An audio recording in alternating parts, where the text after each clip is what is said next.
Fair, by Frances Rosenfeld. Chapter 2. The Fire Maiden. Mary arrived home before the break of dawn. She tried to make as little noise as possible, knowing full well that she couldn't bypass Aunt Lucille's superhuman scrutiny. The old lady had the senses and instincts of a mountain lion. As expected, her great-aunt was waiting for her in the kitchen, seated at the table with a prayer book in one hand and a handkerchief in the other, in order to press the point that her ailing old body had a very hard time coping with Mary's lapses in discipline. She hadn't been crying, of course, because she secretly felt that at her age she was entitled to the privilege not to, but she liked to display that handkerchief in critical instances, as a symbol of her grave disappointment. The second she saw the dreaded piece of cloth, Mary knew she was in trouble. Aunt Lucille sensed the girl slide quietly into the kitchen, but didn't turn her head. Her shoulders were so tense they loaded the whole room with an uncomfortable, almost palpable weight. Mary stopped and waited for Lucille's chastisement, which was usually doled out in installments: hurt, disappointment, anger, rejection, humiliation, and submission, always in the same sequence.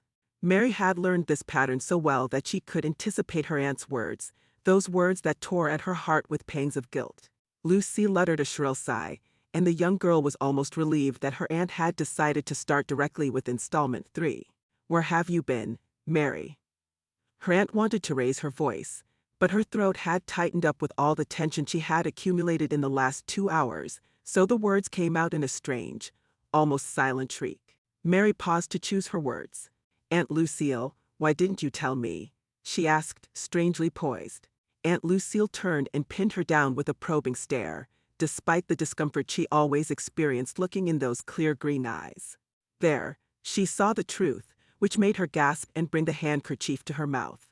"Oh, child, what have you done?" she muttered, terrified.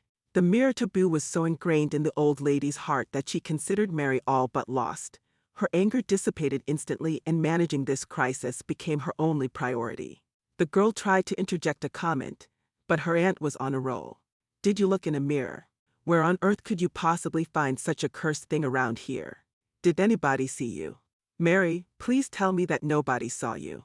We can fix this, you know.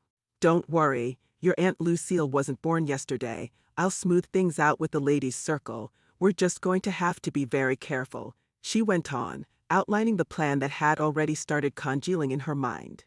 "Why is it so wrong to look in a mirror, and why didn't you tell me my hair was so different?" Mary managed to overcome her aunt's verbal avalanche. "Why, of all the things. How could you? The shame I have to endure. How are we ever going to show our faces again?" Lucille tried starting several of her favorite penalty sentences, but they all seemed to fall on deaf ears, except for the last one, which filled Mary with outrage. "Aunt Lucille, I couldn't show my face in public before. How is this going to be any different? Why am I this way?"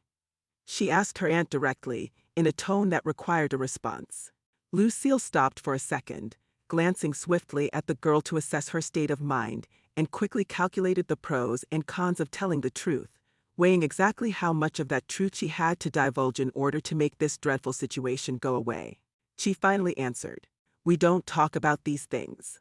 You are called fair, dear, or blonde." She spoke softly, looking down, embarrassed. "So, what?" Mary blurted, forgetting for a moment that Aunt Lucille abhorred insolence. The latter ignored the unseemly behavior, determined to be done with the awkward conversation as quickly as possible. "It's been a long time since someone like you has been born in this village. We were all hoping that." She didn't continue, concerned she would hurt Mary's feelings if she completed her sentence. How could she tell the poor child that the village had hoped, after so many generations, that God finally forgave their transgressions and the blonde curse was extinguished from their king? When Mary was born, the village fell into such despair that nobody got out of their homes for 3 days, and when they finally emerged, they did so dressed in mourning garments and consoled each other like after a terrible loss. Despite her conservative nature, Lucille had been so outraged by this display of injustice towards an innocent baby that she decided on the spot to adopt Mary and protect her with her life if need be. "Ignorant heathens. What's wrong with being fair?" Mary asked, more curious than upset. Nobody discussed it and few remembered its origins. Suffice it to say that being blonde was considered a bad omen in and of itself. I don't know exactly, dear. She brushed Mary off. Did anybody see you? The great aunt continued compulsively. No, Mary grumbled. What difference does it make? Nobody looks at me anyway. The morning sunshine crept over the tops of the trees and bathed the young girl in a sea of golden light. Her face glowed radiant and her hair caught ablaze, surrounding her face with light, like a halo. Lucille didn't know how to react to this unearthly vision, so beautiful in its own way, the harbinger of doom. A chill went through her bones, she shuddered, then composed herself. Don't give it another thought, child. We'll discuss this later. The good lady changed the subject. Whatever possessed you to seek your own reflection? Don't you know it is sinful and forbidden? Do you want to get banished? She would have liked to give Mary the standard speech about how God would be saddened to learn that she needed to feed her vanity and gaze at her own beauty, when he put so many loving hearts around her to reflect this gift with their friendship, appreciation and kindness. But then she remembered Mary's specific situation and reconsidered. I could, maybe, color my hair, Mary suggested tentatively. Good graces, girl. Is there no end to your dissent? Whatever did I do to you to shame me so? Coloring your hair. How can you ever harbor such a horrible thought? What would people think? Lucille built herself up into an outrage.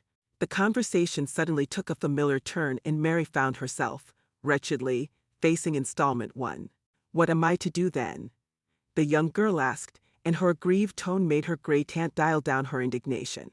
Lucille wrung her hands and started pacing to chase away her growing panic. What were they going to do? What was she going to do? What will people say? How was she going to explain this? And did she have to? She knew she did. There was no question about that. One of those nosy busybodies in the ladies' circle must already know something. She could swear they had a special sense for gossip, those ladies, and nothing moved in the village without their knowledge and consent. The more she thought about it, the more she panicked, and a deep muscle shiver set in, against her will. What was to become of Mary, anyway? She couldn't help but jolt at the thought that there may be some truth to the blonde curse, otherwise why would so many wise people hold it in such dread? One has to remember that traditions are usually born of common insight, and who was she to judge the reasons behind the warnings of her ancestors? How was this fair child born of raven-haired parents anyway? Lucille's panic turned to sadness at the fate of Mary's mother. Poor thing. Her entire life had fallen apart after the girl's birth, and nobody believed her innocent. The whole family repudiated her and she had to leave the village with only the clothes on her back and without her child. Lucille could only hope that God, in his kindness, found a place for Mary's mother, because the latter was a kind and saintly woman who deserved to be protected. Lucille remembered all those stories she had heard when she was a child, of a maiden born of fire, whose locks were the color of gold and who was going to herald the end of time. Nobody ever elaborated on what that meant, exactly, and none of the children knew what to expect. After all, there hadn't been a golden-haired person among them for generations. When Mary was born, though, there was an instant recognition of the omen from everybody, young and old alike. There was no doubt whatsoever that she was the Fire Maiden, and since she'd already arrived into the world, there was nothing anyone could do to stop the reckoning. The old lady shook her head to chase away these superstitions, for she liked to think of herself as an enlightened woman, who doesn't let her mind be filled with this kind of nonsense. But she had to admit she never thought the Fire Maiden would be born in her lifetime, and couldn't help being constantly distracted by Mary's eerie appearance. She finally looked at the girl, who stood there, wide-eyed, waiting for her to answer. Those huge, clear eyes that put a shiver through the old lady's bones. We'll figure it out, Mary. Aunt Lucille will think of something, don't you worry about that. You should go to bed, child, you didn't sleep a wink. She remembered her motherly doting.